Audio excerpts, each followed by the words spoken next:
Setelah memperoleh bunga api yang berkobar, Xiaoyan dapat dianggap telah menyelesaikan salah satu masalah dalam hatinya untuk sementara. Seketika suasana hatinya menjadi jauh lebih rileks. Setelah Xiaoyan dan Jinyo meninggalkan rumah lelang bersama, Xiaoyan menemukan bahwa mereka tanpa sadar telah menghabiskan seharian penuh di rumah lelang. Saat ini sudah hari kelima sejak mereka tiba di kota Yan. Setelah keluar dari rumah lelang, kerumunan yang awalnya ramai di luar sudah bubar. Karena masih siang, masih ada cukup banyak orang di jalan. Melihat trio Xiaoyan perlahan keluar dari rumah lelang, terutama saat tatapan semua orang tertuju pada Murong Qianqian dan Jinyo samping Xiaoyan, tatapan semua orang di jalan langsung berubah menjadi sangat panas. Semua orang menjulurkan leher dan melebarkan mata, terus-menerus mengamati tubuh kedua wanita cantik yang luar biasa itu. Terutama sosok Jinyo yang terbuka, yang tampak lebih cantik di bawah pantulan sinar matahari. Tubuh bagian atasnya yang montok, perutnya yang rata, dan kakinya yang putih bersih membuat para pria yang hadir merasakan semburan darah mendidih dan ingin segera menerkamnya. Namun ketika mereka merasakan tatapan dingin Jinyo, tubuh mereka tiba-tiba bergetar. Pikiran yang baru saja muncul di hati mereka langsung padam. Yang menggantikannya adalah rasa takut yang datang dari lubuk hati mereka. "Baiklah, aku akan pergi dulu," ucap Jinyo kepada Xiaoyan. Dengan gerakan tubuhnya yang halus, dia melangkah ke udara dan pergi lebih dulu. Di belakangnya, tatapan Xiaoyan melirik punggung Jinyo. Sepasang matanya tanpa sadar menyipit. Dia tahu bahwa emosi Jinyo bukan karena orang-orang di depannya. Sebaliknya itu karena Zhao Xian. Di ruang batu sebelumnya, Xiaoyan dan Jinyo bertanya kepada Fang Qian tentang beberapa informasi mengenai Zhao Xian. Setelah mendengar kata-kata Fang Qian, ekspresi di wajah cantik Jinyo tidak berubah menjadi lebih baik. Sebaliknya ekspresinya berangsur-angsur menjadi lebih suram. Adapun Xiaoyan, awalnya dia memiliki beberapa keraguan tentang Zhao Xian di dalam hatinya. Setelah penjelasan umum Fang Qian, dia akhirnya mengerti di dalam hatinya. Tidak heran mata Zhao Xian menunjukkan niat membunuh yang kuat saat dia menatapnya. Orang ini sebenarnya adalah kepala klan Zhao di kota Sulan setengah bulan yang lalu. Kemungkinan besar dia sudah tahu apa yang terjadi di sana. Kalau tidak, dia tidak akan menatap Xiaoyan dengan cara seperti ini. Namun pada saat yang sama, ketika dia memahami semua ini, hati Xiaoyan tanpa sadar tenggelam. Jika demikian, bukankah itu berarti Zhao Xian sudah mengetahui identitasnya? Saat ini semua elit Dodi berkumpul di kota Yan. Begitu identitas Xiaoyan diketahui oleh para elit Dodi, ia akan langsung terjerumus ke dalam situasi di mana ia dikepung oleh musuh. Namun tampaknya Zhao Xian belum mengumumkan masalah ini kepada semua orang.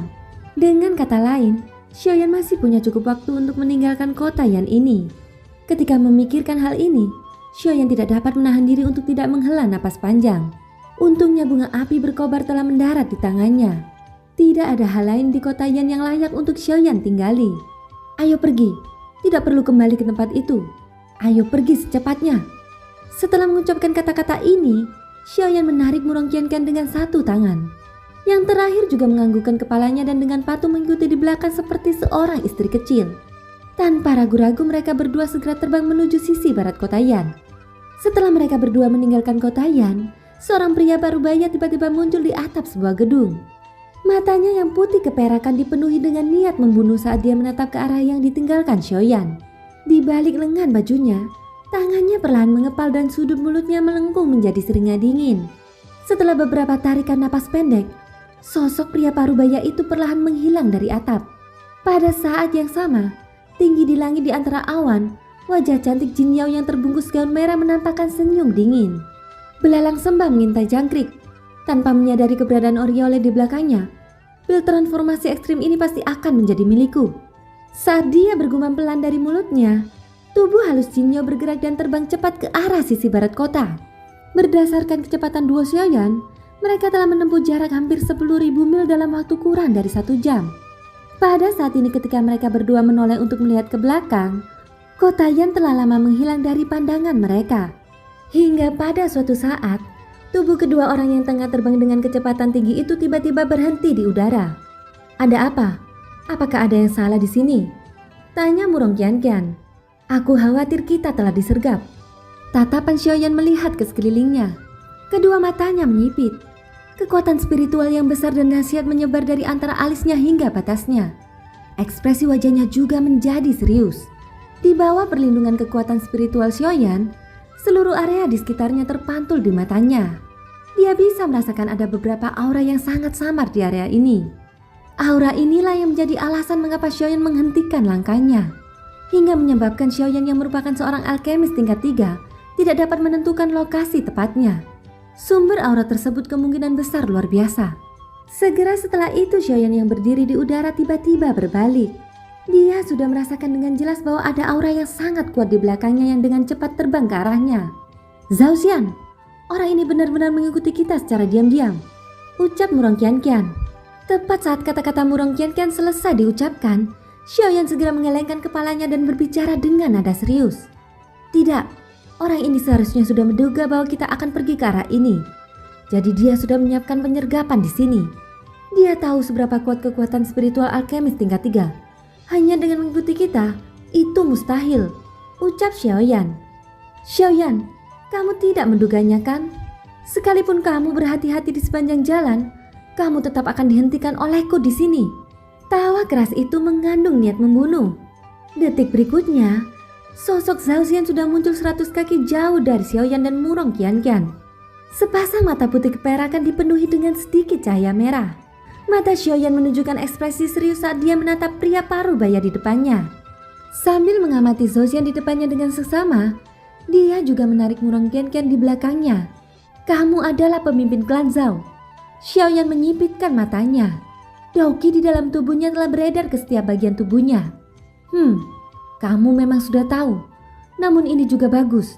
Ini bisa menghemat pemimpin klan ini dari omong kosong. Sekarang, bersiaplah untuk mati."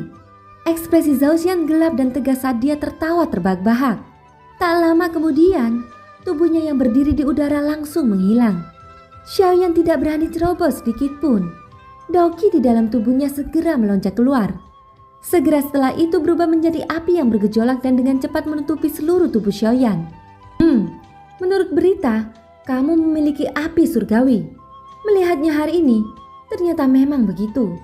Namun bagaimana jika kamu memiliki api surgawi yang melindungi tubuhmu? Kamu pada dasarnya hanyalah seorang bandit kecil. Kamu hanyalah seekor semut di hadapan Dodi ini. Tawa dingin Zhao Xian yang dipenuhi dengan penghinaan terdengar. Suaranya seperti guntur yang bergema ke segala arah, menyebabkan orang biasa kesulitan menentukan lokasi tepatnya. Akan tetapi dengan kekuatan spiritual alkemis peringkat 3 milik Xiaoyan saat ini, tentu saja tidak sulit baginya untuk menyelidiki lokasi Zhao Xian. Di atas, Xiaoyan bergumam pelan dalam hatinya. Sebuah pikiran terlintas di benaknya dan garis darah naga ponix di tubuhnya langsung aktif. Kekuatan garis darah ungu emas tampak hidup saat mengalir di dalam pembuluh darah di tubuh Xiaoyan. Mata Xiaoyan yang berkedip dengan cahaya ungu keemasan tiba-tiba mengangkat kepalanya dan membuka mulutnya. Suara gemuruh yang mengguncang bumi tiba-tiba keluar dari mulutnya. Ini adalah teknik kemarahan ilahi musim semi kuning. Suara gemuruh itu bagaikan guntur yang mengguncang langit dan bumi. Seluruh dunia di sekitar mereka bertiga bergetar hebat saat ini. Lingkaran demi lingkaran riak spasial menyebar ke segala arah seperti gelombang. Suara gemuruh itu langsung menyerang jiwa, menyebabkan ekspresi Zhao Xian yang hendak menyerang tiba-tiba mengeras. Jelas dia terkejut oleh serangan Xiaoyan. Pada saat yang sama di suatu tempat kosong yang agak jauh dari pertarungan Xiaoyan, Jin Yao yang berdiri di udara tidak dapat menahan diri untuk tidak mengerutkan keningnya. Wajah cantiknya menunjukkan ekspresi terkejut. Dia tidak menyangka bahwa sebagian bandi bintang 6, Xiaoyan benar-benar dapat menggunakan dual skill yang begitu kuat. Kekuatan semacam ini bukanlah sesuatu yang dapat dibandingkan dengan bandi bintang 6 biasa. Orang ini, tidak heran dia bisa bertahan hidup di tangan 4 Dodi. Dia benar-benar memiliki kemampuan yang hebat. Jin Yao diam-diam terkejut di dalam hatinya. Di sisi lain, hati Zhao Xian juga terkejut dengan kekuatan Xiaoyan. Dia tidak menyangka bahwa seorang bandi bintang 6 dapat mengeluarkan kekuatan yang menakutkan.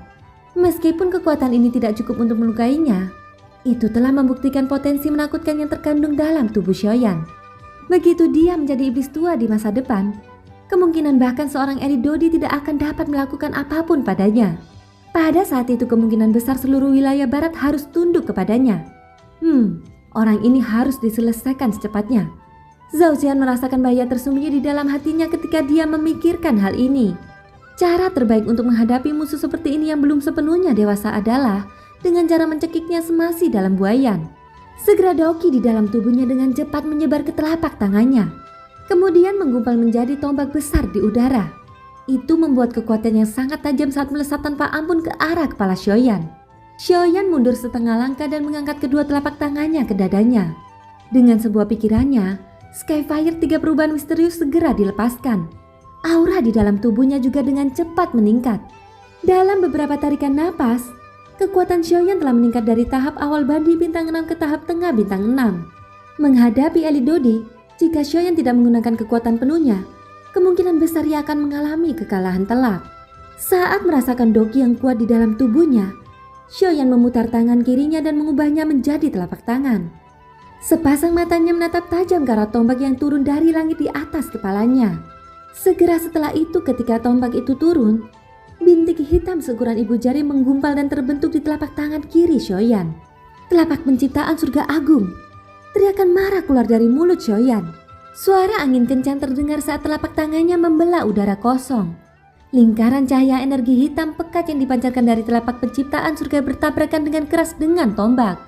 Saat keduanya bertabrakan, kekuatan tak terlihat yang sangat menakutkan tiba-tiba menyapu keluar dari antara keduanya. Itu seperti tsunami yang bergerak ke segala arah di ruang kosong yang luas. Dalam sekejap mata, ruang hampa dalam radius 10.000 kaki dari Xiaoyan runtuh karena kekuatan ini. Ruang itu berubah menjadi ruang hampa hitam pekat yang tak berujung. Setelah kebuntutan singkat, ekspresi Xiaoyan langsung berubah pucat. Terangan teredam keluar dari tenggorokannya. Tak lama kemudian, ia memuntahkan seteguk darah segar. Aura seluruh tubuhnya telah melemah saat ini. Namun sebelum Xiaoyan sempat bereaksi, Zhao Xian dengan kejam menginjak ujung tombak raksasa itu. Tiba-tiba kekuatan tirani tombak besar itu menjadi semakin kuat di bawah hentakan Zhao Xian. Dalam sekejap telapak tangan penciptaan surga agung milik Xiaoyan langsung hancur. Zhao Xian menggerakkan tubuhnya dan meraih gagang tombak. Ujung tombak itu terangkat dengan ganas dan menusuk langsung ke arah kepala Xiaoyan. Menghadapi hal ini, Xiaoyan berniat siap melepaskan teknik kehampaan tenda 6 jalan. Hanya itu yang bisa digunakannya untuk bisa menghindari serangan yang mematikan. Namun pada saat ini kilatan dingin tiba-tiba melintas di depan mata Xiaoyan. Cahaya yang menyilaukan itu menyebabkannya tidak dapat membuka matanya. Seorang Dodi yang bermartabat sebenarnya menggertakkan seorang bandi. Dodi macam apa kamu? Sungguh pria yang tak tahu malu. Saat mendengar suara ini, Xiaoyan mengangkat matanya dan melihat ke samping. Orang yang mengambil tindakan adalah Jin Yao.